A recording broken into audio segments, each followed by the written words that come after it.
Compton effect. The Compton effect describes the change in the wavelength of photons when scattered by electrically charged particles, for example electrons, as a function of the scattering angle.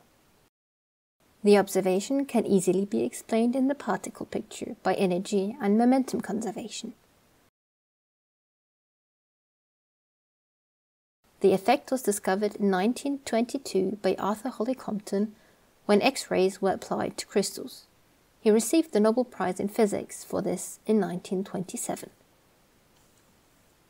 The experimental setup consists of an X-ray tube with a molybdenum anode, a perspex disc, and an X-ray detector mounted rotatably around the disc.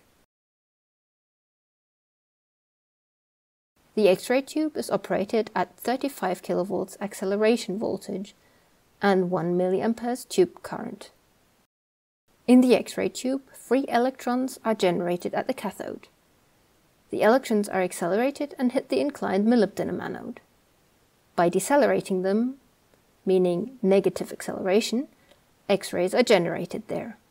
Molybdenum has in its characteristic spectrum at 17.44 kiloelectron volts, and the less intensive K-beta line at 19.65 kiloelectron volts.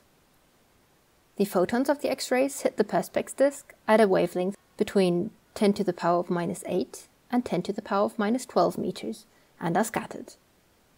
The resulting energy spectrum is measured by the X-ray detector. First, the primary spectrum is measured at a count rate versus channel number at a scattering angle of 0 degrees. Then, the X-ray detector is turned to 60 degrees and the energy spectrum is measured again. Then, the X-ray detector is turned to 120 degrees and the energy spectrum is measured again.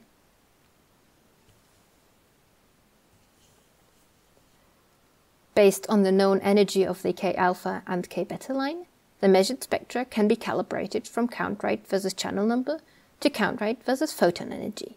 It can be seen that the energy of photons during the scattering process changes depending on the scattering angle. We consider the energy of the scattered photons from the K-alpha line and show how the scattering angle and the energy of the scattered photons relate. We consider the energy of the scattered photons from the K-alpha line at a scattering angle of 0 degrees. The energy of the scattered photons is 17.44 kiloelectron volts. At 30 degrees, it is 17.40 kiloelectron volts. At 60 degrees, it's 17.16 kiloelectron volts. At 90 degrees, it's 16.95 kiloelectron volts. At 120 degrees, it's 16.55 kiloelectron volts. At 150 degrees, it is 16.45 kiloelectron volts. The effect can easily be explained in the particle picture. The electrons can be assumed to be at rest before the scattering. If the photon collides with the electron, it transfers a part of its energy, and the electron receives kinetic energy. So the energy balance before and after the collision is shown here. The energy of the photon with the frequency nu before the collision is equal to the energy of the photon with the frequency nu prime plus the kinetic energy of the electron after the collision. The momentum of relativistic particles is P is equal to h times nu divided by c. The following applies to the energy. E is equal to h times nu is equal to p times c. This means for the conservation of momentum, P is equal to P prime plus Pe. For the momentum of the electrons follows.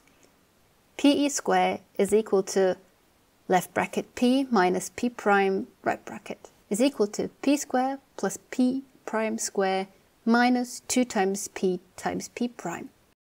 The energy of the electron before the impact is me times c squared, with the rest mass me. After the collision, it changes due to the momentum transfer to left bracket me squared times c to the power of 4 plus pe squared times c squared right bracket to the power of a half. Thus, the conservation of energy yields h times nu plus mec square is equal to h times nu prime plus left bracket me square times c to the power of 4 plus pe square c square right bracket to the power of a half. By rearranging and inserting the square of the electron momentum, with nu is c divided by lambda, we get lambda prime minus lambda is equal to h divided by me times c, left bracket 1 minus cosine theta, right bracket. As can be seen in comparison to our measurements, this calculation can describe the measured data very well. The Compton effect can only be explained in the particle picture of quantum theory, but not in the wave picture. This effect is a key experiment in quantum theory. The experiment was the first proof after the photoelectric effect for the particle behavior of radiation.